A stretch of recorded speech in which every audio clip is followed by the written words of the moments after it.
जय जिनेंद्र दर्शकों, आज के इस वीडियो में हम बात करेंगे पर्वाधिराज पर्युषण पर्व की। तो चलिए दर्शकों, हम यहाँ पे अपनी इस वीडियो को प्रारंभ करते हैं। इससे पहले हम आपको बता दें कि जो भी नए दर्शक हमारे चैनल पे आए हैं वो हमारे चैनल को सब्सक्राइब कर दें और वीडियो को लाइक करना ना भूलें, क्योंकि हम हमारे चैनल पे ऐसी ही वीडियो लाते रहते हैं। तो चलिए दर्शकों, हम यहाँ पे बात कर लेते हैं कि पर्युषण पर्व क्या होते हैं। तो सबसे पहले हम बता दें कि जो पर्युषण पर्व है वो जैन धर्म का सबसे अधिक ही महत्वपूर्ण त्यौहार है। और चलिए हम यहाँ पे अब प्रारंभ करते हैं और हम आपको विस्तार से इसके बारे में समझाते हैं। पर्युषण का अर्थ है परि अर्थात चारों ओर से, और उषण यानी धर्म की आराधना, अर्थात जो हम धर्म की आराधना करते हैं मन वचन काय से, उसे हम पर्युषण कहते हैं। ये पर्युषण पर्व श्वेतांबर और दिगंबर समाज में भाद्रपद के महीने में मनाया जाता है। श्वेतांबर के व्रत समाप्त होने के बाद दिगंबर समाज के व्रत प्रारंभ होते हैं। पर्युषण के दो भाग होते हैं। पहला तीर्थंकरों की पूजा, सेवा और स्मरण, तथा दूसरे अनेक प्रकार के व्रतों के माध्यम से शारीरिक, मानसिक व वाचिक तप में स्वयं को पूरी तरह समर्पित करना। इस दौरान बिना कुछ खाए और पिए निर्जला व्रत करने का नियम है। श्वेतांबर समाज 8 दिन तक पर्युषण पर्व मनाते हैं, जबकि दिगंबर 10 दिन तक मनाते हैं, जिसे वे 10 लक्षण कहते हैं। ये 10 लक्षण व्रत इस प्रकार हैं: क्षमा, मार्दव, आर्जव, सत्य, संयम, शौच, तप, त्याग, आकिंचन्य एवं ब्रह्मचर्य। दर्शकों, हमने जाना कि 10 लक्षण पर्व क्या होते हैं और 10 लक्षण पर्व कौन कौन से होते हैं। तो चलिए अब हम आपको इसके बारे में आगे बताते हैं। जो इन 10 लक्षणों का अच्छी तरीके से पालन करते हैं वे संसार से मुक्त हो जाते हैं, पर सांसारिक जीवन का निर्वाह करने में हर समय इन नियमों का पालन करना मुश्किल होता है और बहुत शुभ और अशुभ कर्मों का बंध भी होता है। इन कर्मों का प्रक्षालन करने के लिए श्रावक उत्तम, क्षमा आदि धर्मों का पालन करते हैं।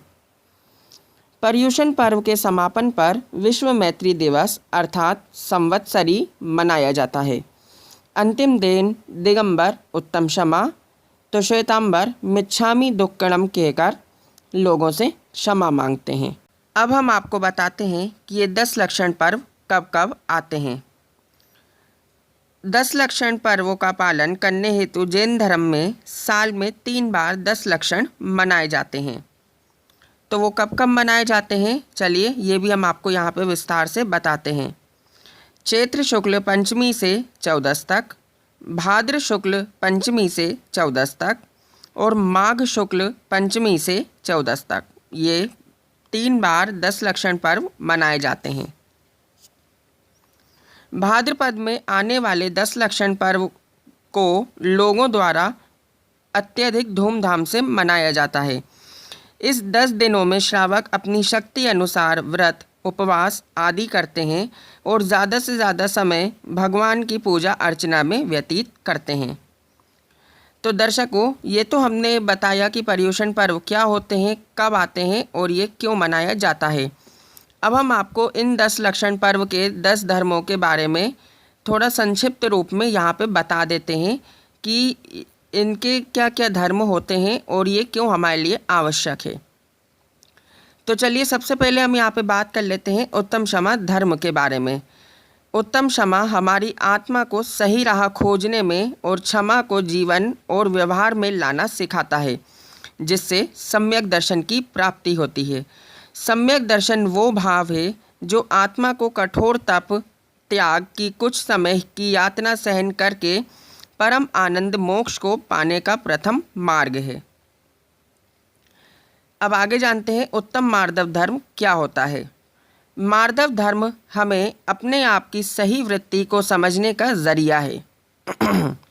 सभी को एक ना एक दिन जाना ही है, तो फिर यह सब परिग्रह का त्याग करके और बेहतर है कि खुद को पहचान के और परिग्रहों का नाश करने के लिए खुद को तप त्याग के साथ साधना रूपी भट्टी में झोंक दें, क्योंकि इससे बचने और परम शांति मोक्ष को पाने की साधना यही एकमात्र विकल्प है। अब हम आपको आर्जव धर्म के बारे में बताते हैं।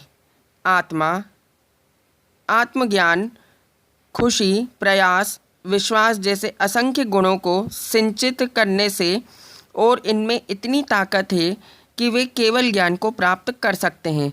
उत्तम आर्जव धर्म हमें यही सिखाता है कि मोह माया बुरे कर्म सबको छोड़कर सरल भाव के साथ परम आनंद मोक्ष प्राप्त कर सकते हैं। तो दर्शकों, यहाँ पे हमने उत्तम आर्जव धर्म के बारे में जाना। अब हम आपको आगे उत्तम शौच धर्म के बारे में बताते हैं। भौतिक संसाधनों और धन दौलत में खुशी खोजने का ये महज आत्मा का एक भ्रम है। उत्तम शौच धर्म हमें यही सिखाता है कि शुद्ध मन से जितना मिला है उसी में खुश रहो और परमात्मा का हमेशा धन्यवाद करें और अपनी आत्मा को शुद्ध बनाकर परम आनंद मोक्ष की प्राप्ति करें। अब आगे जानते हैं उत्तम सत्य धर्म क्या होता है। झूठ बोलना बुरे कर्म में बढ़ोतरी करना है। सत्य का अर्थ है, सत शब्द से आया है जिसका अर्थ है वास्तविक होना। उत्तम सत्य धर्म हमें यही सिखाता है कि आत्मा की प्रकृति जानने के लिए सत्य आवश्यक है और इसी के आधार पर ही परम आनंद मोक्ष की प्राप्ति मुमकिन है। अपने मन आत्मा को सरल और शुद्ध बना लें तो ये सत्य धर्म अपने आप में ही सफल हो जाएगा। उत्तम संयम धर्म क्या होता है। पसंद नापसंद, गुस्से का त्याग करना, इन सब से छुटकारा पाना तभी मुमकिन है जब अपनी आत्मा को इन प्रलोभनों से मुक्त करें और स्थिर मन से साथ संयम रखें। इसी राह पे चलते हुए हम मोक्ष की प्राप्ति करते हैं। यही उत्तम सत्य धर्म का लक्ष्य है। अब जानते हैं उत्तम तप धर्म क्या होता है। तप का अर्थ सिर्फ उपवास भोजन नहीं करना है।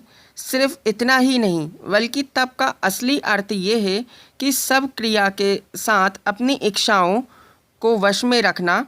ऐसा तप अच्छे गुणवान व्यक्ति को कर्मों में वृद्धि करते हैं और अशुभ कर्मों को नष्ट करते हैं। हमारे तीर्थंकरों जैसी तप साधना करना इस जमाने में शायद मुमकिन नहीं है, परंतु हम भी ऐसी ही भावना रखते हैं और पर्युषण पर्व के 10 दिनों के दौरान उपवास या एकासन करते हैं और परम आनंद मोक्ष की प्राप्ति करने की भावना भाते हैं। दर्शकों, अब आगे जानते हैं उत्तम त्याग धर्म क्या होता है। त्याग शब्द से ही पता लग जाता है कि इसका अर्थ होता है छोड़ना और जीवन को संतुष्ट बनाकर अपनी इच्छाओं को वश में करना।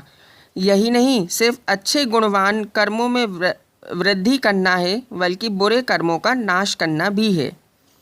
छोड़ने की भावना जैन धर्म में सबसे अधिक है, क्योंकि जैन संत सिर्फ घर बार ही नहीं, यहाँ तक कि अपने वस्त्रों का भी त्याग कर देते हैं और पूरा जीवन दिगंबर मुद्रा धारण करके व्यतीत करते हैं। इंसान की शक्ति इससे नहीं परखी जाती कि उसके पास कितना धन दौलत है, बल्कि इससे देखी जाती है कि उसने कितना त्याग किया है। उत्तम त्याग धर्म हमें यही सिखाता है कि मन को संतोषी बना के इच्छाओं और भावनाओं का त्याग करना मुमकिन है।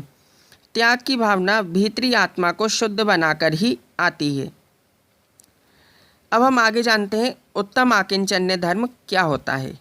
दर्शकों, अब हम जानते हैं उत्तम आकिंचन्य धर्म क्या होता है। आकिंचन्य हमें मोह को त्याग करना सिखाता है, जिसके हम बाहरी रूप में मालिक हो सकते हैं। ज़मीन, घर, चांदी, सोना, धन, अन्न, महिला, नौकर, पुरुष, कपड़े एवं संसाधन, इन सब का मोह ना रखकर सिर्फ अपनी इच्छाओं पर वशीकरण रखना, बल्कि इससे गुणवान कर्मों में वृद्धि करना भी आकिंचन्य धर्म की महत्वता है। आत्मा के भीतरी मोह जैसे गलत मान्यता, गुस्सा, घमंड, छल कपट, लालच, मजाक, पसंद नापसंद, डर, शोक, भय और वासना, इन सब मोहों का त्याग करके ही अपनी आत्मा को शुद्ध बनाया जा सकता है। हमारे आचार्यों ने कहा भी है कि आकिंचन कोई धर्म नहीं है, ये स्वभाव है आत्म का।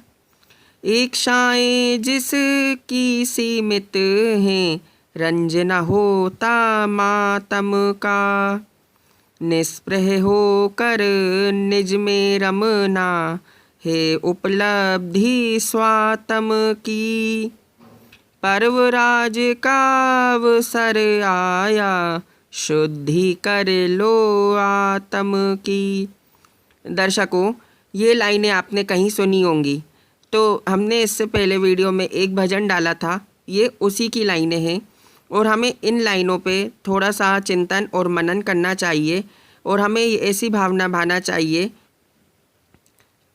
कि आकिंचन्य धर्म हमारी आत्मा का ही धर्म है, जिससे हम अपनी इच्छाओं को सीमित रखकर हम सभी दुखों का नाश कर सकते हैं।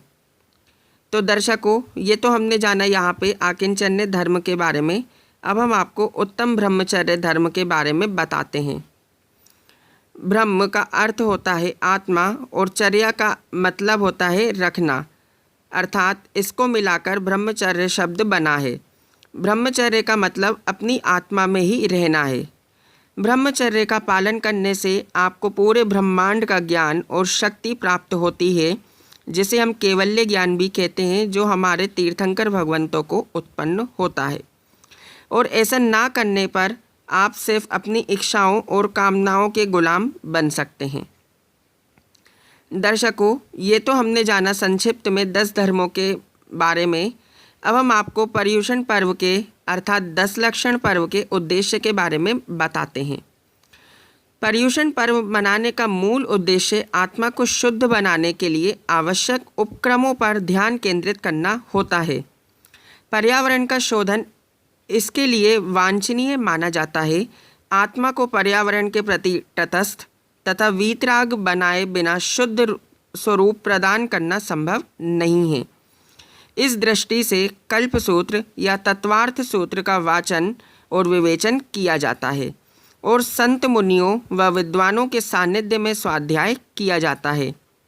पूजा अर्चना, आरती, समागम, त्याग, तपस्या, उपवास में अधिक से अधिक समय व्यतीत किया जाता है और दैनिक व्यावसायिक तथा सावध्य क्रियाओं से दूर रहने का प्रयास भी पर्युषण पर्व में किया जाता है। संयम और विवेक का प्रयोग करने का अभ्यास भी पर्युषण पर्व में चलता रहता है। तो इसका मुख्य उद्देश्य ये है कि हमें बाहरी क्रियाओं से दूर रहकर आत्मा की क्रियाओं में ज़्यादा ध्यान लगाना चाहिए। अब हम आपको यहाँ पे आयोजनों के बारे में बताते हैं कि इसके आयोजन कैसे किए जाते हैं। मंदिर, उपाश्रय तथा समवशरण परिसर में अधिकतम समय तक रहना ज़रूरी माना जाता है। वैसे तो पर्युषण पर्व दिवाली की तरह ही उल्लास आनंद के त्यौहार नहीं है, फिर भी उसका प्रभाव पूरे समाज में दिखाई देता है। दर्शकों, ये आप नहीं जानते होंगे कि पर्युषण पर्व को भारत के अलावा Britain, America, Canada, Australia, Japan, Germany व अन्य अनेक देशों में भी इस पर्व को अत्यधिक धूमधाम से मनाया जाता है। मगर पर्युषण पर्व में क्षमा वाणी का कार्यक्रम ऐसा है जिससे जैनेतर समाज में भी इसको काफ़ी प्रेरणा मिलती है। इसे सामूहिक रूप से विश्व मैत्री दिवस के रूप में मनाया जाता है। पर्युषण पर्व के समापन पर इसे मनाया जाता है। गणेश चतुर्थी या ऋषि पंचमी को संवत्सरी मनाया जाता है। उस दिन लोग उपवास रखते हैं और स्वयं को पापों की आलोचना करते हुए भविष्य में उनसे बचने का उपाय करते हैं। इसके साथ ही वे 84 लाख योनियों में विचरण कर रहे समस्त जीवों से क्षमा मांगते हैं और ये सूचित करते हैं कि उनका किसी से कोई भी बैर नहीं है। अब दर्शकों, हम आपको यहाँ पे ये बताते हैं कि हमें पर्युषण पर्व में क्या संकल्प लेना चाहिए।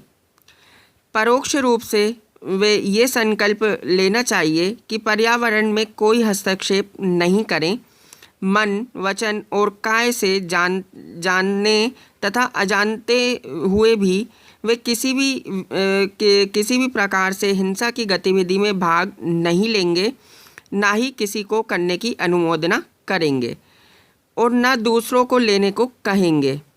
ये आश्वासन देने के लिए उनका किसी से कोई बैर नहीं है और ये भी घोषित करते हैं कि उन्होंने विश्व के समस्त जीवों को क्षमा कर दिया है व उनसे क्षमा मांग ली है। यह वाक्य भी कहे गए हैं जो कुछ प्राकृत भाषा में हैं। चलिए यहाँ पे हम आपको वो भी बताते हैं।